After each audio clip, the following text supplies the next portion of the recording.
mean, some folks may have seen the Globe and Mail today. There's actually an article by Margaret Wente that talks about this. That I couldn't disagree with more profoundly. You know, first of all, when we talk about the environment or the environmental debate, we're talking about this huge, ungainly thing. That's, you know, if you look at this Green Living Show, this phenomenal Green Living Show, you see it arrayed here, right? We're talking about everything from organic food and food consumption patterns to energy policy and energy, you know, the relative merits of different kind of energy. We're talking about green consumerism. The environmental debate's a very broad thing. So I think in order to find a solution, we need to be clear what we're talking about. We need to be clear what the problem is. And you know, I don't agree that the environmental debate is in trouble in this country. I mean, the 30,000 people that'll stream through here over the next couple of days are testament to the fact that a lot of people in Canada, most Canadians, care passionately about the environment. And by many measures, environmentalism is gaining ground. Organic food consumption is way up. Local food consumption is way up. More people than ever before are buying non-toxic products. Municipalities across this country are doing phenomenal things in terms of public transit and everything. At a provincial level, here in Ontario, we're building solar panels and windmills, and we're gaining real ground provincially in many parts of Canada. The place where we are stuck is federal policy, federal energy policy, and we're stuck under this government. And, you know,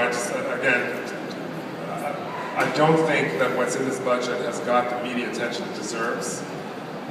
Somehow, I think this budget has got a bit of a pass from the media.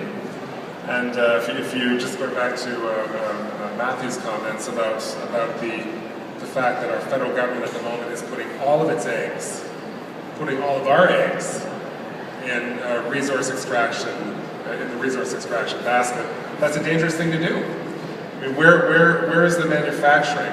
Where's the support for manufacturing in Ontario and Quebec? Where's the support for other industries? It's not there. And there's a real crackdown, an attempt to undermine organizations that criticize in a way that's really inappropriate. So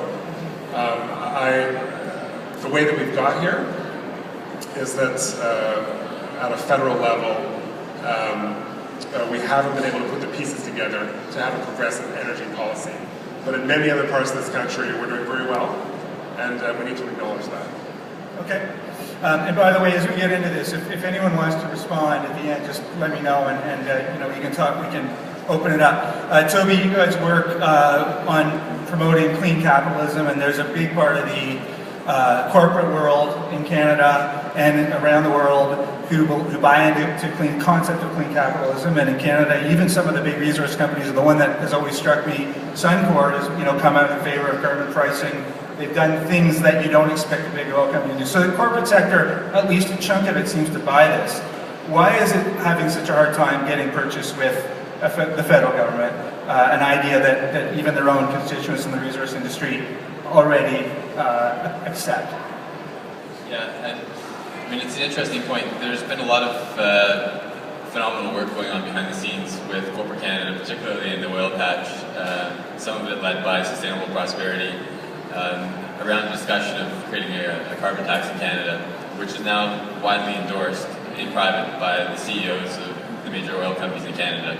They're good with the idea of a carbon tax in that $25 to $30 range, with the idea that the money stays in jurisdiction. So if it gets collected in Alberta, it stays in Alberta. So you have the biggest oil companies in Canada are in favor of something like this. And many of them now, they do the projects and they plan. The projects are 40 years, so they do a shadow price of carbon to see how it impacts, whether it's in Canada or it's Statoil or it's Suncor. They all have shadow prices of carbon. But at some point, they take a look at that and what technologies they're going to use, and there's a cost-benefit calculation. And at some point, when they see what the budget comes down and carbon is not mentioned, there's no pricing of it anywhere, it gets to be something that gets pushed forward, and maybe it's not going to happen. For sure, not going to happen in the next couple of years. But then it gets to be something that might not happen for the next 5 or 6 years. And then that's beyond the time horizon for most analysts and most investment sort of analyst considerations, and it really takes the wind out of the sails. So corporate Canada is ready to deal with the carbon tax. The people who are going to get hit hardest are ready to deal with the carbon tax. They, may come out and they may be not as constructive at the time when it actually gets real, as they are in the cozy discussions that go on. But when you have a company like Imperial Oil, who says, their chairman says, I'm good with the carbon tax, 25 to 30 bucks for the money staying in jurisdiction. That's a really interesting conversation, and the government is taking the wind out of the sails into that conversation with this kind of a budget. Can I just add to that? I mean, I totally agree with what Toby said, that the wind is out of the sails, but it's even worse than that. I mean, the government is basically to just ruin everyone who actually speaks up in favor of a carbon tax. They eliminated the National Roundtable on Environment and Economy, and those people were very strong supporters of carbon pricing, and a very informed and thoughtful group, and not a bunch of foreign-funded radicals like Rick. So I am too. I'm proud to be a foreign-funded radical. But they're in a sense they're deliberately trying to eliminate the environmental policy-making capacity of the federal government. They don't. I think the Prime Minister just doesn't. He's got his hands over his ears when it comes to the word climate or carbon or sustainability. Try to find the word sustainability in the current budget. Try to find a speech of a federal minister in which the word sustainability has been used. I haven't found one for 4 or 5 years. Yeah, okay. Mark, I want to get into the CRA component of this. So this has been commented on that the budget gave direction and money to the Canada Revenue Agency, and it seemed to give direction to the Canada Revenue Agency to look at the practices of environmental charitable organizations. And the Globe and Mail, if I remember correctly, said it was, or called it a witch hunt. Basically, that was the word that was in the Globe and Mail editorial. I want to ask two questions. One, is this a witch hunt? And can you all? I also want you to clarify some of the key issues that the 10% advocacy limit and the foreign funding question. If you could just put a little detail around what's been asked. Well, first of all, let's start off with what can Canadian charities do in the political realm. Many Canadians think that charities are not allowed to touch political. That's what they think, and they're wrong. Charities are allowed to do certain types of political activities, allowable political activities. They aren't allowed to get involved in partisan political activities. So you can't say as a charity, vote for this party, or don't vote for that party.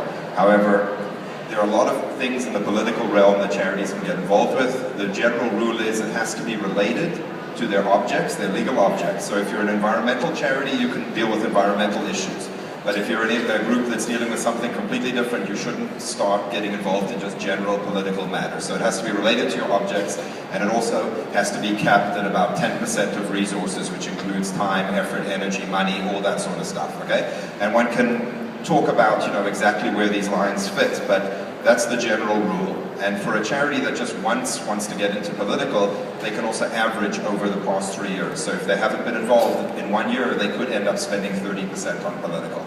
So, and really small charities under 200,000 in revenue can spend more than 10%. They can spend up to even 20%. So there's a lot of room for charities to spend money on political activities.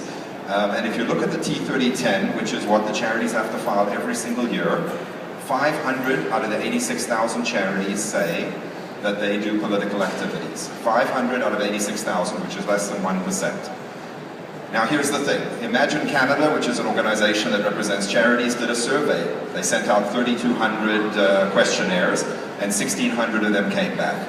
And the responses of those 1,600 were 39% of them do political activities. Okay? So what it says to me is that your average charity doesn't know what a political activity is, and they're putting no, we don't do political activities on it, when in fact they are doing political activities. And I mean, Rick, in your T3010, you've said every year you do political activities, right? So on that, I would commend you guys, because you're saying you're doing it. Other charities are doing political activities and they're not saying they're doing it.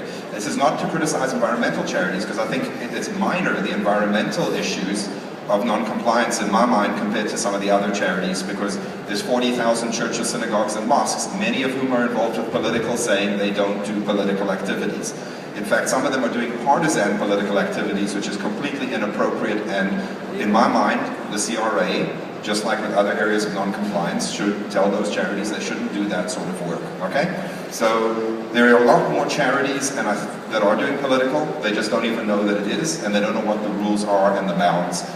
We don't know yet how much of that money that the government has allocated is going to be spent on audits, education, and how much of it's going to be targeted to environmental charities or other things. The point I was making earlier in our earlier discussion was that if you see organizations, because a lot of it is a complaints-driven process, if you see people doing things that are inappropriate in terms of political activities, say a think tank is doing something that's inappropriate, anyone can write to the CRA and they will take a look at it and they may end up auditing that charity. If the only people who write to the CRA are people focused on environmental charities, then I expect there will be emphasis on environmental charities. But if people write to CRA to talk about other charities that are doing things that are inappropriate, I expect that CRA would deal with those charities as well. But let me just ask a follow-up question. Don't you